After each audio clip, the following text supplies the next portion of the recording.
Empecemos, por favor. Como habíamos dicho, este va a ser nuestro primer tema, que es personalidad precisamente. Y lo primero que vamos a hacer es esencialmente presentar las preguntas que tenemos que responder o lo mínimo que tendríamos de apuntes para la clase. Entonces, la primera pregunta sería, o la primera actividad sería definir la personalidad. Segundo, entender el concepto de personalidad, es decir, a partir de la definición tenemos que explicar qué es la personalidad. La tercera actividad, o el tercer punto, sería reconocer la importancia en la historia o de la historia del estudio de la personalidad.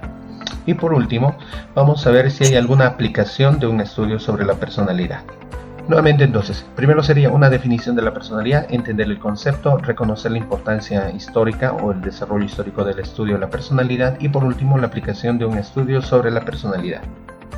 Entonces ya entrando en tema, recordarán que hemos presentado este pequeño caso en algún momento, que en realidad lo que quiero con este ejemplo es presentarles la idea de que todos en algún momento hemos hecho un pequeño estudio de la personalidad, es decir, no lo hemos hecho intencionalmente o de forma, digamos, de lograr algo, sino que se da de forma espontánea, es decir, muchos de nosotros hemos intentado hacer un estudio de la personalidad aunque no sabíamos que lo estábamos haciendo.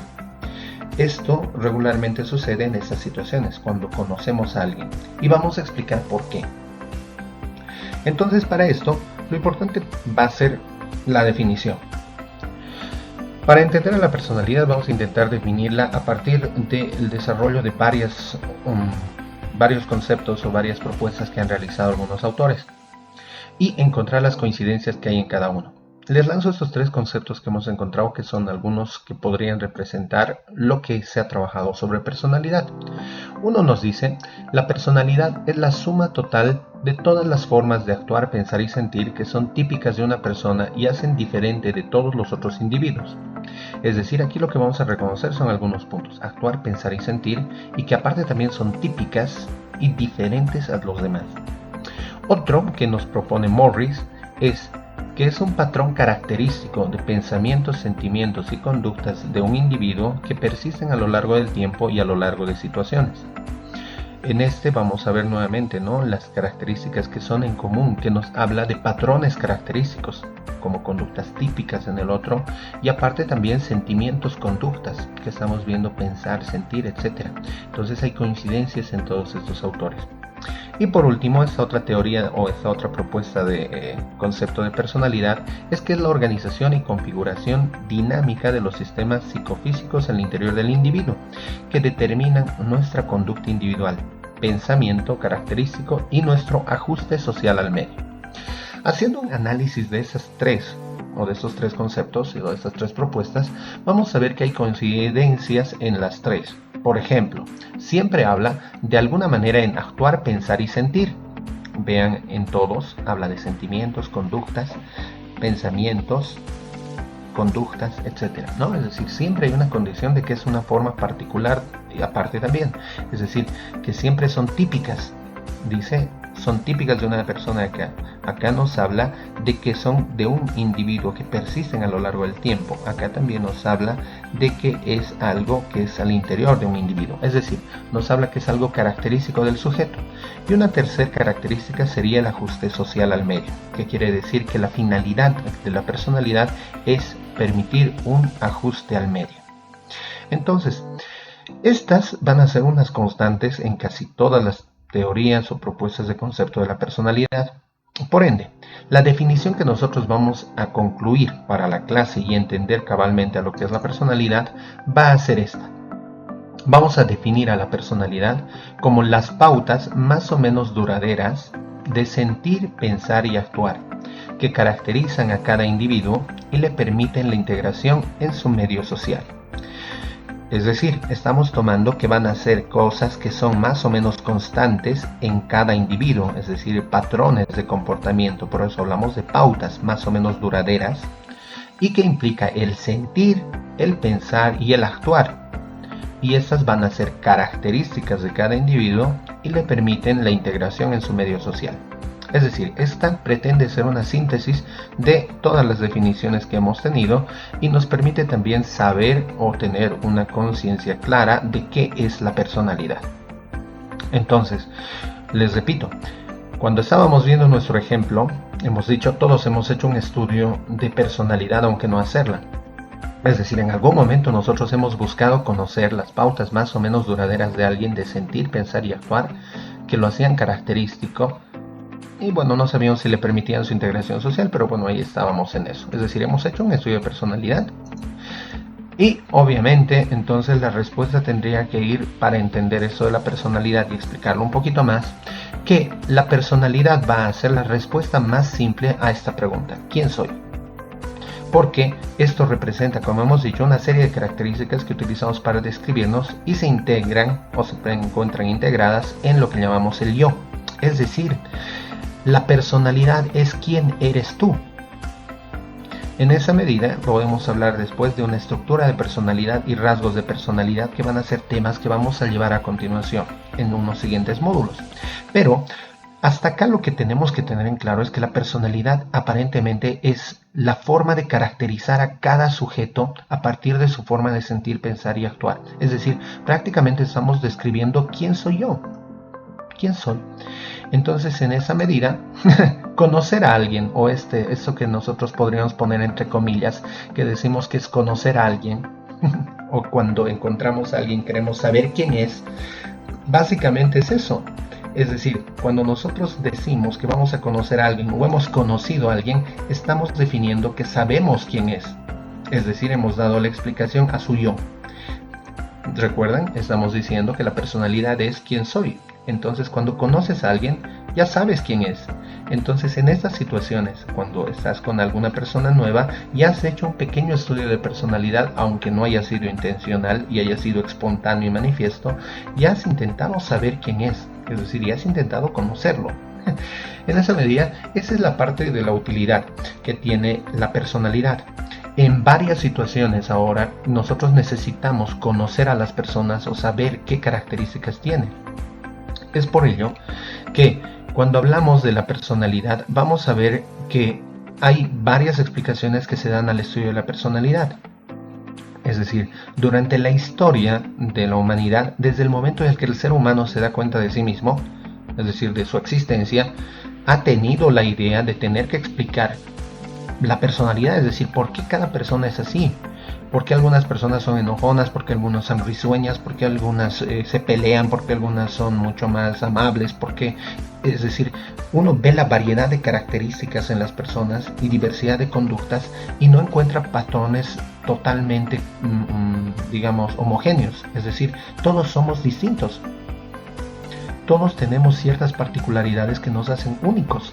En esa medida, la idea de entender al ser humano y explicarnos cómo piensa, cómo actúa, ha sido siempre una duda permanente en el estudio de la personalidad. Es decir, desde el principio de la historia, todos han querido saber qué pasaba, por qué alguien es distinto, por qué actúa de esa manera, un poco comprensiva.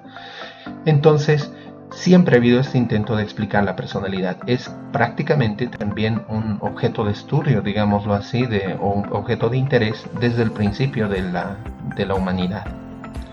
Actualmente en nuestra sociedad conviven explicaciones diversas sobre la explicación de la personalidad. Es decir, tenemos explicaciones de distinto tipo sobre la personalidad, algunas con base y fundamento científico y otras sobre conocimientos empíricos y hasta espirituales.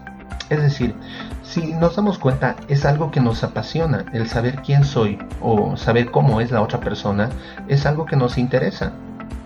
No es por nada ni casual que hayan explicaciones de este tipo, de diversos tipos, y hasta incluso nosotros nos sentimos atraídos a saber estas. Es decir, la idea es saber cosas sobre mí y los demás. Por ejemplo, intereses, gustos, capacidades, atributos, etc.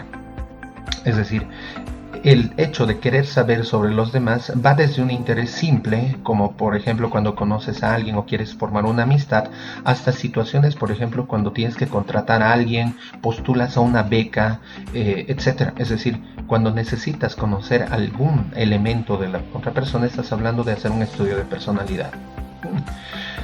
Pero como les decía, esto si bien puede parecer de que también está muy alejado todavía de lo que nosotros hacemos, o todavía no entendemos bien esta parte de cómo hacemos este estudio o cómo esto se ha representado en nuestra vida, les muestro lo siguiente.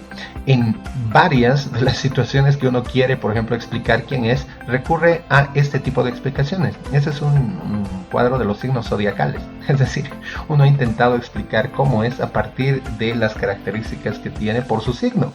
Muchos tienen ese morbo y lo primero que ven cuando encuentran un periódico es ver qué dice mi signo sobre mi día, o incluso definirte a partir de qué dice tu signo. Yo soy Leo y por eso soy, no sé, buena persona, y entonces se caracterizan a partir de esto. Es una forma de explicarse la personalidad a partir de los astros. Obviamente el valor científico es relativo, pero como verán, esta coexiste en nuestro ambiente. Y les comento que obviamente no es la única. Algunos, la lectura de manos, han debido ver que supuestamente también en la forma que tiene o en las líneas de tus manos define cómo eres y quién eres. Y te dice, tú eres una persona atrevida, pero también tienes tus momentos de cautela. Y algunos creen mucho en eso, de que puede ser también que en tus manos esté definida la personalidad.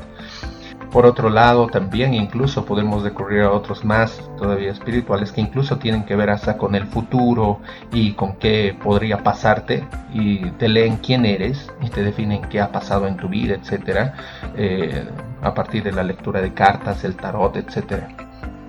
Y actualmente también, incluso como dijimos que es una forma de pensar, etcétera, sentir y actuar, incluso dicen que la forma de dormir puede definir tu personalidad. ¿Cómo duermes? También tu personalidad está definida en la manera en la que duermes.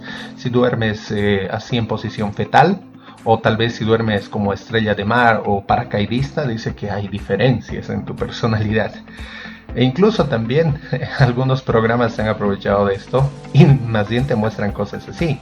Respondes preguntas y te dicen cómo es tu personalidad con personajes Disney, y alguno tal vez, quién sabe, alguna vez hizo. Te sientes cómo, tienes la energía, piensas cómo, ¿no? Sentir, pensar y actuar, ¿se acuerdan? Entonces incluso van sobre eso. Decían que el tamaño de los dedos o la diferencia que tiene la mano también podría incidir en tu personalidad. Es decir, si se dan cuenta, hay varios intentos y en el contexto hay varias explicaciones que intentan hacer el estudio de la personalidad o intentar ayudarte a entender cómo es una persona. Esto porque realmente nos crea un interés particular, esto de saber quién soy o qué dicen sobre mí. Es como un morbo, digamos, de querer definir qué dicen de mí. Es como querer saber algo sobre ti. Entonces, en esa medida, es algo que nos atrae e interesa. Y de ello, como les digo, hay explicaciones desde las más básicas, empíricas, hasta algunas incluso científicas o intentando ser probadas, pasando por todas estas que van apareciendo en el intento de lograr esto. Ahora, el estudio de la personalidad, o en un sentido histórico, la historia del estudio de la personalidad.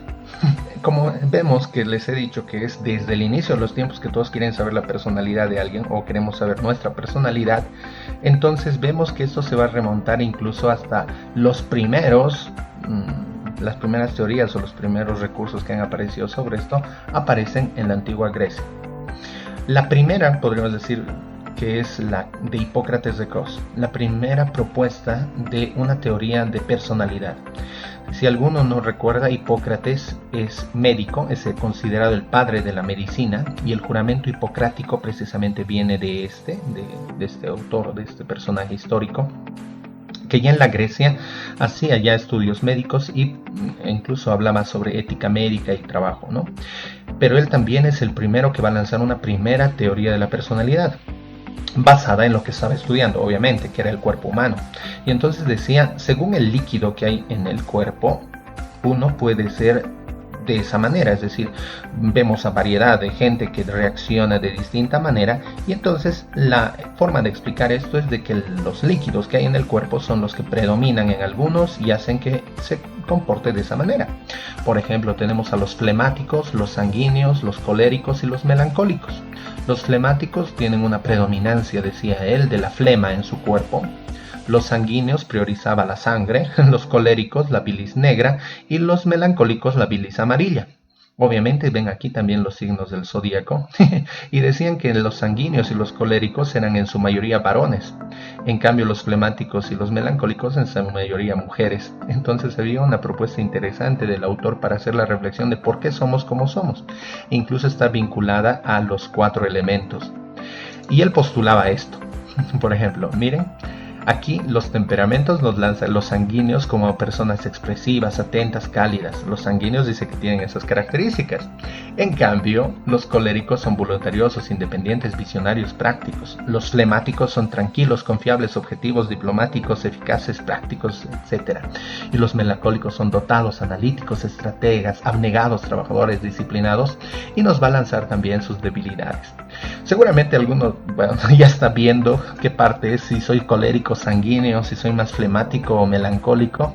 Les comento que esta teoría en realidad ya ha sido descartada hace mucho tiempo por el valor científico que tiene, es decir, no tiene mucho valor científico en la medida que no necesariamente estos 4 fluidos son los que están en el cuerpo, ni tampoco definen la personalidad en esa medida, ¿no? Es decir, no es una teoría totalmente científica y valedera, pero ha permitido en su momento explicar los temperamentos o la forma de ser de las personas.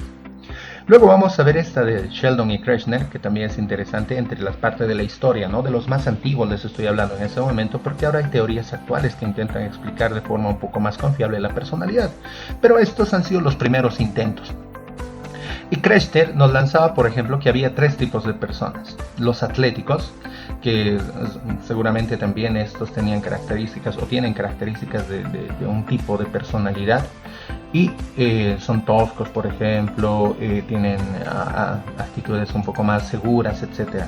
Los leptosómicos, que eran estos que son delgados y que tienen, por eso también nuevamente, ¿no? Les decía, características un poco más melancólicas, racionales, etc. Y los pícnicos, que eran estas características que vemos, por ejemplo, con este personaje. Y Sheldon, bueno, entre Kreshner y Sheldon van a tener mucho parecido, porque esta teoría, bueno, después rescatada por Sheldon, que no es el de Big Bang, por cierto, nos lanza esta idea, ¿no? De rasgos de personalidad mesomorfos, ectomorfos y endomorfos. Es decir, que tu personalidad estaba definida por tu forma del cuerpo. Entonces, incluso aquí habían características particulares de cada uno y explican también cómo serían sus reacciones, carácter, etcétera, ¿no? Es decir, su personalidad básicamente. Y por ejemplo, a ver, por darles una idea, ser alguien risueño y bondadoso estaba vinculado con los endomorfos, es decir, con los pícnicos, que regularmente una idea o un estereotipo del gordito feliz, los endomorfos. Entonces aquí también se juegan bastantes de las ideas estereotipadas que tenemos de personalidad en la actualidad y en la realidad. Estas teorías obviamente van a ser variadas, y una última que les quiero presentar el día de hoy es la teoría de Joseph Gall, que es una para terminar este avance. La teoría de Joseph Gall se llama la frenología y decía que la personalidad estaba manifiesta por la forma que tiene el cráneo, y cada una de estas áreas que ustedes están viendo, dependiendo del tamaño y la forma y la extensión, es decir, hacía mediciones del cerebro, del cráneo, y decía cómo era la persona, esperanza y demás. Entonces la idea era de revisarle el cráneo de cada persona y definir cómo es su personalidad midiendo. También, nuevamente le repito, es una teoría también de las varias que hubo, que carece de valor científico o que tiene limitado valor científico. Todavía no estamos llegando a las actuales, pero nos ayuda a entender este interés de las personas por entender o explicar cómo es que funciona la personalidad o cómo es que una persona piensa. Y de ahí les cuento esta de Joseph Gall, que viene esta expresión, si alguna la ha escuchado o alguno lo ha escuchado, que es esta de no tener 2 dedos de frente. Algunos, si lo he escuchado, indican, por ejemplo, para decir que alguna persona es torpe o corta de entendimiento. Y viene precisamente de esta teoría de Joseph Gall, cuando en el siglo XIX propone que la medida craneal y la capacidad corterida estaba relacionada con la frente. Entonces, una frente menos amplia, menos inteligente es el individuo. Por eso entonces viene esta frase de no tiene 2 dedos de frente, o no tener 2 dedos de frente, para referirnos a alguien que tiene muy poco entendimiento o es muy torpe para entender algo. Dicho eso, chicos, entonces esta es la explicación de lo que es la personalidad.